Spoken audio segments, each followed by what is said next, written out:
21ನೇ ವಯಸ್ಸಿನಲ್ಲಿ ತಂದೆಯ ಅಕಾಲಿಕ ನಿಧನದ ನಂತರ ಒಂದು ಸಣ್ಣ ಎಣ್ಣೆ ಕಂಪನಿಯ ಹೊಣೆ ಹೊತ್ತ ಯುವಕ ಮುಂದೆ ಅದನ್ನು ಜಾಗತಿಕ ಐಟಿ ಸಾಮ್ರಾಜ್ಯವನ್ನಾಗಿ ರೂಪಿಸಿ ತನ್ನ ಸಂಪತ್ತಿನ ಬಹುಭಾಗವನ್ನೂ ಸಮಾಜಕ್ಕೆ ಹಿಂತಿರುಗಿಸಿದ ವ್ಯಕ್ತಿ ಅಜೀಂ ಪ್ರೇಮ್ಜಿ. 1945ರಲ್ಲಿ ಬಾಂಬೆನಲ್ಲಿ ಜನಿಸಿದ ಅವರು ವ್ಯಾವಹಾರಿಕ ಕುಟುಂಬದಲ್ಲಿ ಬೆಳೆದರು ಮತ್ತು ಸ್ಟ್ಯಾನ್ಫರ್ಡ್ ವಿಶ್ವವಿದ್ಯಾಲಯದಲ್ಲಿ ಎಂಜಿನಿಯರಿಂಗ್ ಓದುತ್ತಿದ್ದರು.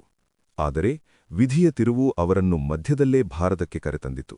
ಅನೇಕರ ಅನುಮಾನಗಳ ನಡುವೆಯೇ ಅವರು ಕಂಪನಿಯನ್ನು ನವೀಕರಿಸಿ ವಿಪ್ರೋ ಎಂದು ಮರುನಾಮಕರಣ ಮಾಡಿ ಸಾಬೂನು ಮತ್ತು ಎಣ್ಣೆಯಿಂದ ಸಾಫ್ಟ್ವೇರ್ ಲೋಕಕ್ಕೆ ಧೈರ್ಯವಾದ ಹೆಜ್ಜೆ ಇಟ್ಟರು.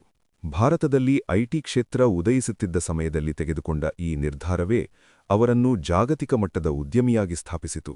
ಪದ್ಮವಿಭೂಷಣ ಪ್ರಶಸ್ತಿ ಸೇರಿದಂತೆ ಅನೇಕ ಗೌರವಗಳನ್ನು ಪಡೆದ ಅವರು ಗಿವಿಂಗ್ ಪ್ಲೆಡ್ಜ್ಗೆ ಸಹಿ ಮಾಡಿದ ಮೊದಲ ಭಾರತೀಯರಾಗಿದ್ದು, ಶಿಕ್ಷಣಕ್ಕಾಗಿ $21 ಬಿಲಿಯನ್ ಹೆಚ್ಚು ದಾನ ಮಾಡಿದ್ದಾರೆ.